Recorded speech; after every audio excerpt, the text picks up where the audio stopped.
There's massive news coming in the wake of Tata Motors. The company has announced that it is now planning to demerge its businesses into two listed companies. One company will be which company focuses on the passenger vehicle segment, including electric vehicles, JLR and the related investments, while the other company will be focused on the commercial vehicles business as well. Hello and welcome. You're watching Business Today TV. I'm Sakshi Batra, and in this video, we're going to be understanding what this news really means for you as shareholders and investors of Tata Motors, and what does it mean for the Tata Motors stock also going forward from here. Joining in on this special edition with us is a very special guest. Sharad Awasthi joins in, Head of Research at Smiths. Sharad, very good evening. Thanks a lot for taking the time out to discuss this very important news that's coming. How would you really react? What's your first take on this announcement of demerging Tata Motors business into two separate listed companies now?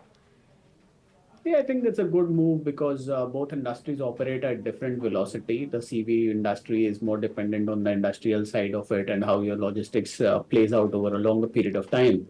While the passenger vehicles industry should be less cyclical, particularly in India.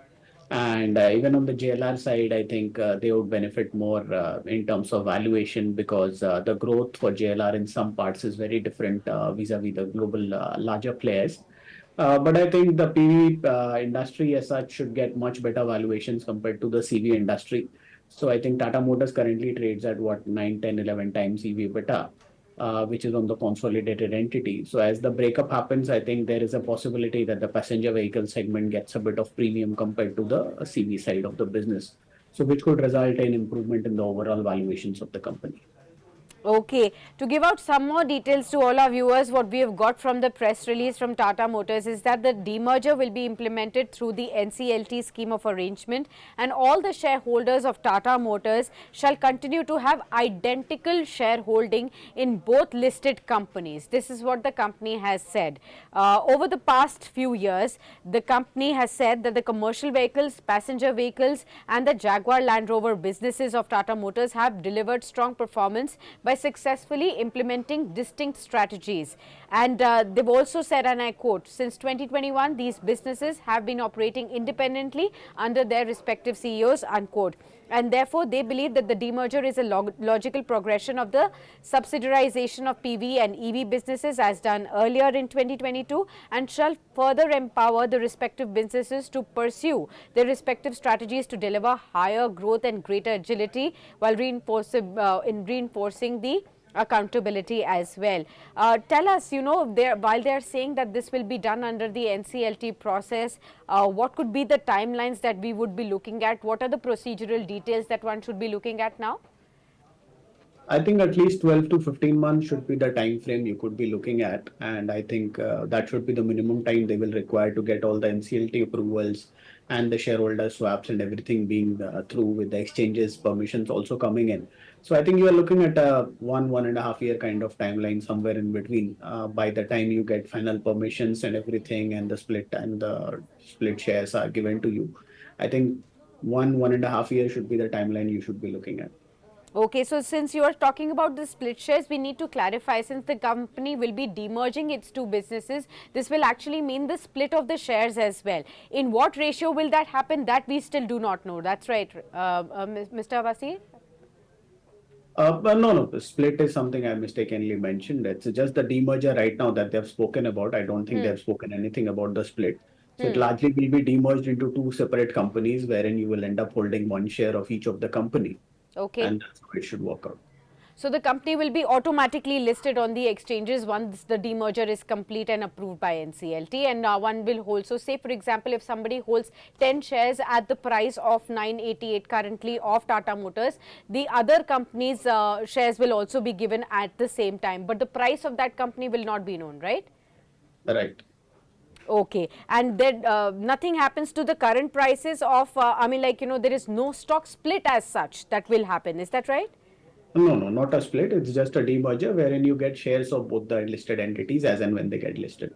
Okay, so currently the stock prices of Tata Motors are trading at 988.9 rupees. Of course, this has been a stellar performer in the last 1 year. We've seen a one-way move on Tata Motors. In fact, the stock has given return of 125% to investors over the last 1 year's time frame as well. Of course, it's also trading at all-time high levels as well. As far as Tata Motors is concerned, a very strong move has been seen over the last 1.5 years, and this is after the turnaround has basically happened in JLR, in PV sales as well. What kind of value unlocking do you see this happening for Tata Motors, or do you think that that is largely factored in?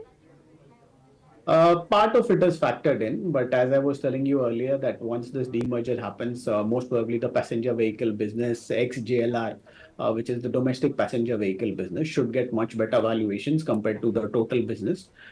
Basically, if you look at Tata Motors, it can be split into four different verticals right now: the CV, PV, the electric vehicle business, and the JLR business. So Okay. usually the premium car makers do not get high valuations because the growth rates are adjusted in the developed markets and in the premium segment.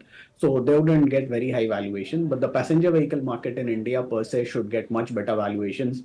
Most probably in the next 2 to 3 months, you'd see the Tata Curve being launched. There is a lot of euphoria around that product. And I think that should result in some re-rating for the passenger vehicle space. And the more products they roll out on the JLR platform, I think there is a possibility that there could be substantial improvement there. On the JLR side, the EV launches, etc., should boost numbers there. Even on the electric side, the domestic launches should also be very helpful. And I think there could be some traction on the electric buses and electric commercial vehicles also over the next, 5 to 10 years. So that should also play out very well. But in the short term, I think the recent launches that they have planned over the next 1.5 year, that should be very positive for them, largely on the passenger vehicle side. And there is a possibility that you get a premium on the passenger vehicle side of the business. The valuations could substantially improve. And over the next 1.5 year, most probably the debt side of the business would also be curtailed substantially. So that should result in further re-rating for the company. Okay, there's one more important clarification that I wanted to seek from you. Tata Motors DVR also is separately listed place, and of course, that was also discussed as a merger that is going to happen sooner or later. How do you see that also happening first, and then perhaps the demerger of happening the two? I mean, like, what will be the entire, shape of the companies that will take going forward from here? Yeah, I think ideally the DVR should be removed. They've already spoken about it that it will get delisted. So once the DVR gets delisted, you would have the normal equity shares only. And usually the DVR would have traded at what 40% discount to 50% discount to the primary shareholder. So I think gradually you would see that moving out of the space, and the clubbed entity will only demerge into two separate companies, one catering to the PV side, one catering to the CV side. Okay, okay. What does this news now really mean for all the fresh investors, those who have still not participated in the Tata Motors rally thus far? Does it mean that one should really grab onto the opportunity, because eventually, 1.5 years later, you would be actually looking at identical shareholding of two different companies from Tata stable itself? Yeah, I think, well, the run-up has been steep for Tata Motors, but if you look at the re-rating that has happened to the numbers, I believe over the last 1 year, we have re-rated the numbers from around a 30 EPS to somewhere around 65, 70 rupees for next year, and maybe around 80 rupees in FY26. So, considering that, I think the valuation of the consolidated entity is still at a discount to what they should be. I don't think any of the automobile companies are trading at 6, 7 times forward EV/EBITDA. So I think Tata Motors does stand in a sweet spot because of that. The valuation comfort is still there. And if the premium comes in because of the passenger vehicle business trading at a premium to the commercial vehicle business, I think there is a high probability that the merged entity might be looking at higher multiples. So right now we are looking at what, 7 times EV/EBITDA. I think easily the merged, if you consider total valuations, this could improve by at least 30, 40% from current prices. Okay, let's in fact detail for all our viewers the recent numbers for the month of February that had come out in terms of the sales that the company had clocked in. So Tata Motors registered total sales of 86,406, where the total passenger vehicle sales came in at 51,321. That was a 19% growth on a year-on-year basis. On the other hand, the commercial vehicle sales came in at 35,085 units. That was at a discount of 4% on a year-on-year basis over there. Now, when we talk about the kind of sales difference that we have seen in terms of growth, does it eventually, of course, you've already pointed out that the valuations will be probably higher for the PV segment. For those investors who may be looking at a fresh, where exactly should one be really looking at? Because the growth is clearly coming in from the PV business. So going forward from here, do you think there will be a larger traction on the PV space? Larger traction, yes, because there are two things that go in favor. They don't have a large market share there, and Tata only has recently started making inroads in the PV space in India, particularly. JLR, the improvements are there. We have already seen some improvements, China demand coming back, the developed world coming back into place, and they have been able to cater to a different market space with new launches in new segments, basically, in terms of price points. So I think that strategy has worked very well for JLR.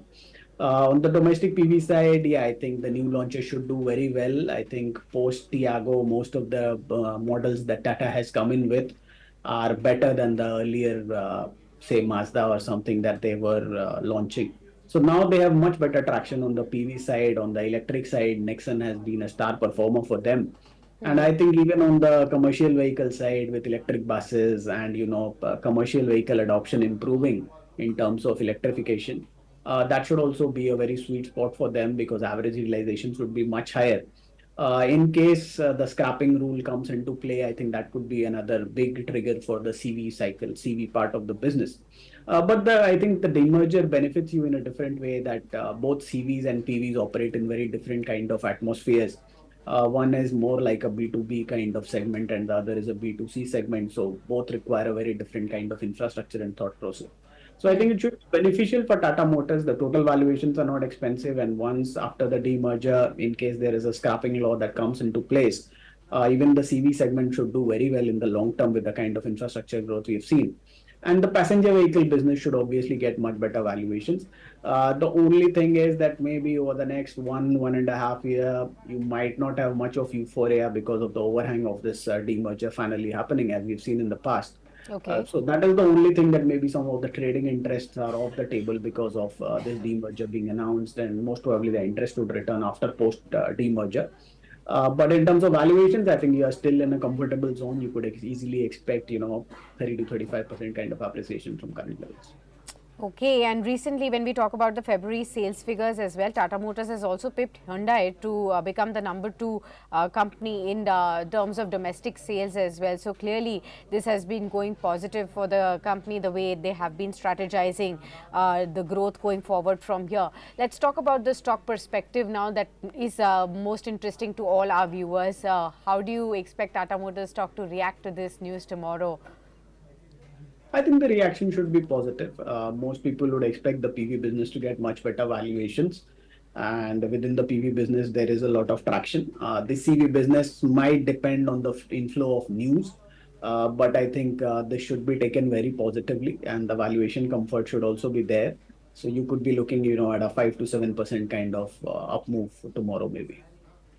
Okay, fair enough. And would you be advising a fresh buy for all the investors for the next 12 to 15 months till the time this final demerger happens? Yeah, as I told you, the valuations are still comfortable unless and until some jolts happen at the, international business or something like that. I don't see any negatives cropping up for Tata Motors on current valuations and the current scenario. Most probably, most of the things would result in some improvement. China remains a black swan kind of event. I don't know if something goes wrong there that could derail. But otherwise, I think most of the things are in place. The strategies are working for all the verticals, and with the demerger, I think the focus on each vertical should be much more razor sharp.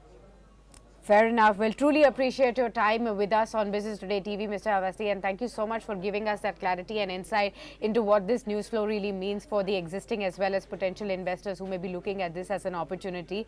Always good to have you with us on Business Today. Many thanks for being with us.